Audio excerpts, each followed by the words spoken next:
નમસ્કાર વિદ્યાર્થી મિત્રો. તો આજે આપણે ધોરણ 9ના છઠ્ઠા યુનિટ નામ છે the night train at Deoli, એટલે દેવોલીમાં રાતની ગાડી, તેના વિશે આપણે ભણવા જઈ રહ્યા છીએ. રસ્કિન બોન્ડની આ ખૂબ જ સુંદર રચના છે. મને આશા છે તમને પણ ગમશે. તો સ્ટાર્ટ કરીએ આપણે. When I was at college I regularly spend my summer vacation in Dehra at my grandmother's place. When I was at college, જ્યારે હું કોલેજમાં હતો ત્યારે ઉનાળાની રજાઓમાં હું હંમેશા મારા દાદીના ઘરે કે દહેરા જતો. તેના દાદી દહેરામાં રહેતા હતા. I would leave the plane early in May and return late in July. કે છે કે મે મહિનાની શરૂઆતમાં હું મેદાની વિસ્તારમાંથી નીકળી દહેરા માટે જતો અને જુલાઈ મહિનાના અંતમાં પાછો ફરી આવતો. Deoli was a small station about 50 kilometres from Dehra.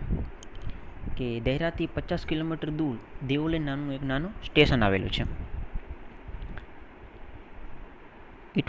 It was on the border of the heavy જંગલ ઓફ ધ ઇન્ડિયન તેરાઈ. કે છે આ છે દેવોલી સ્ટેશન છે તે તેરાઈના ગાઢ જંગલોને અડીને હતું. I decided that one day I would get off the train at Deoli and spend the day there. કે છે મેં નક્કી કર્યું કે એક દિવસ દેવોલી ઉતરીને ત્યાં આખો દિવસ પસાર કરીશ. સ્પેન્ડ એટલે પસાર કરીશ. I was 18, visiting my grandmother and the night train stopped at Deoli. કે છે ત્યારે હું 18 વર્ષનો હતો. મારા દાદીને મળવા જઈ રહ્યો હતો અને રાતની ગાડી દેવોલે ઊભી રહી. A girl come down the platform selling baskets. Train ઊભી રહી તો તેને જોયું કે એક છોકરી પ્લેટફોર્મ પર ટોપલી વેચનાર એક છોકરી તેની પાસે આવી. It was cold morning and the girl had a shawl across her shoulder. ઠંડીની સવાર હતી. છોકરીના ખભા ઉપર ફરતે શાલ હતી. શોલ એટલે શાલ. ઠંડીની સવારમાં છોકરીના ખભા ઉપર શાલ ફરતી હતી. Her feet were bare and her clothes were old. કે છે હર ફીટ તેના પગ નીચે કાંઈ પહેરેલ ન હતો, ખુલ્લા પગે હતી. અને હર ક્લોથ્સ વેર ઓલ્ડ તેના કપડાં પણ ખૂબ જૂના હતા. She was young girl walking gracefully towards me. તે યુવાન છોકરી ને આકર્ષણ ચાલમાં કે છે મારી તરફ આવી રહી હતી. ગ્રેસફુલી એટલે આકર્ષણ રીતે મારી તરફ આવી રહી હતી. When she come to my window she stop. તે મારી બારી પાસે આવી અને અટકી ગઈ. She saw that I was looking her intently. તેને જોયું કે હું આતુરતાથી તેની સામે જોઈ રહ્યો છું. But at first she pretended not to notice. પણ પહેલી નજરે એને એવું કર્યું કે જાણે તે મને જોતી જ ન હોય એવો ડોળ કર્યો. પ્રિટેન્ડ એટલે ડોળ કર્યો. શી had a pale skin, shiny black hair and dark eyes. She had pale skin એટલે એની ચામડી ફીકી પડી ગઈ હતી. Shiny black hair and dark eyes. એની ચામડી ફીકી પડી ગઈ હતી અને ચમકતા કાળા વાળ અને કાળી આંખો હતી તેને. And then those eyes searching and lively meet me. અને તે જીવંત આંખો મારી આંખોને મળી. તો વિદ્યાર્થી મિત્રો, તમે આ ચિત્રમાં જોઈ શકો છો એક છોકરી ટોપલી લઈને ઊભી છે, પગમાં પણ કાંઈ પહેરેલ નથી. She stood by my window for some times and neither of us said anything. થોડી વાર તો તે મારી બારી પાસે ઊભી રહી અને અમારા બંનેમાંથી કોઈ પણ કાંઈ બોલ્યું નહીં. નાઈધર એટલે કોઈ પણ. But when she moved on I don't know why left my seat and rush to the carriage door. પરંતુ જ્યારે તે આગળ ચાલી, મને ખબર નહીં કેમ કે હું મારી બેઠક છોડીને ડબ્બાના દરવાજા પર દોડી ગયો. She notice me at the door and stood waiting on the platform. તેણે મને દરવાજે ઊભેલો જોયો અને પ્લેટફોર્મ પર રાહ જોતી ઊભી રહી. I walked across the tea stall. હું ચાની દુકાન તરફ જવા લાગી. A kettle was boiling on the small fire. કે જે ધીમા તાપ ઉપર કેટલી ઉકળી રહી હતી. કેટલ એટલે કેટલી અને બોઇલિંગ એટલે ઉકળી રહી હતી. The girl follow me behind the stall. કે છોકરી પણ મારો પીછો કરવા લાગી. Do you want to buy a basket? She asked. તેણીને પૂછ્યું, તમારે ટોપલી ખરીદવી છે? They are very strong, made of finest cane. કે જે ટોપલીઓ વાંસમાંથી બનેલ છે અને ખૂબ જ મજબૂત ટોપલીઓ છે. No, I said, I don't want basket. મેં કહ્યું, ના, મને ટોપલીઓ નથી જોઈતી. She stood looking at each other.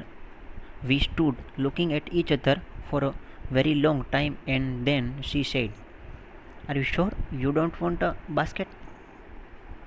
ઘણીવાર સુધી અમે એકબીજા સામે જોતા રહ્યા અને તેણે ફરી પૂછ્યું, નક્કી તમારે ટોપલી નથી જોઈતી? Give me one, I said. એક આપો મને, મેં કહ્યું. And I took one on the top and gave her rupee. એટલે તેની ટોપલીમાંથી મેં એક ટોપલી લીધી અને તેને પૈસા આપ્યા.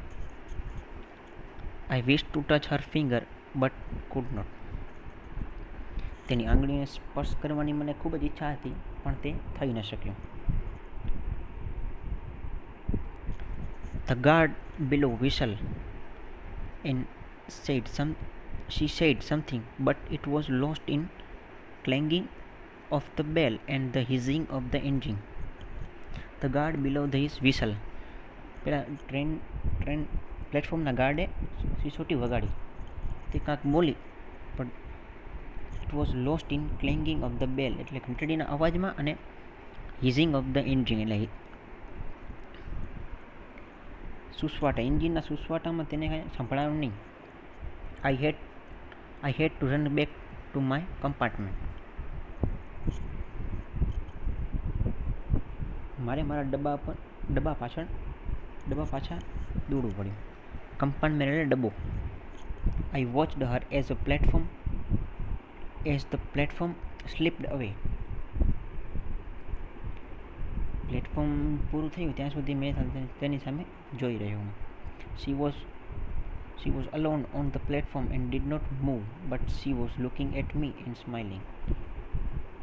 પ્લેટફોર્મ પર તે એકલી જ ઊભી હતી અને તે ત્યાંથી ખસી પણ નહીં અને તે મારી સામે જોઈ રહી અને મુસ્કુરાવી રહી હતી. I watched her until the signal box come in the way and then the jungle hid the station. Signal box વચમાં આવ્યું નહીં ત્યાં સુધી હું તેની સામે જોઈ રહ્યો. પછી સ્ટેશન જંગલની પાછળ ઢંકાઈ ગયું. એટલે કે સ્ટેશન જંગલની બાજુમાં હતું, તો થોડીક ટ્રેન આગળ હાલી તો સ્ટેશન જંગલની પાછળ ઢંકાઈ ગયું. I could steel C Har standing there alone. હજી પણ હું તેને એકલી ઊભેલી જોઈ શકતો હતો. I sat up awake for the rest of the journey. I could not forget the girl's face and her dark, bright eyes. બાકીના પ્રવાસ દરમિયાન હું જાગતો જ બેસી રહ્યો હતો. હું છોકરીનો ચહેરો અને તેની કાળી ચમકતી આંખો ભૂલી શકતો ન હતો. But when I reached Dehra, the incident got blurred and distant. પણ જ્યારે હું દહેરા પહોંચ્યો તે ઇન્સિડન્ટ એટલે પ્રસંગ પણ બ્લડ એટલે ઝાંખો અને ભૂલાવા લાગ્યો. For there were other things on my mind. એટલે મારા મનમાં બીજા ઘણા વિચારો હતા, તેથી તે પ્રસંગ પણ ઝાંખો થઈ ગયો અને ભૂલાવા લાગ્યો હતો. It was only when I was making a return journey 2 months later that I remembered that girl. પણ જ્યારે 2 મહિનાના બાદ હું મારી વળતી મુસાફરી કરી રહ્યો હતો ત્યારે મને એ છોકરીની યાદ આવી.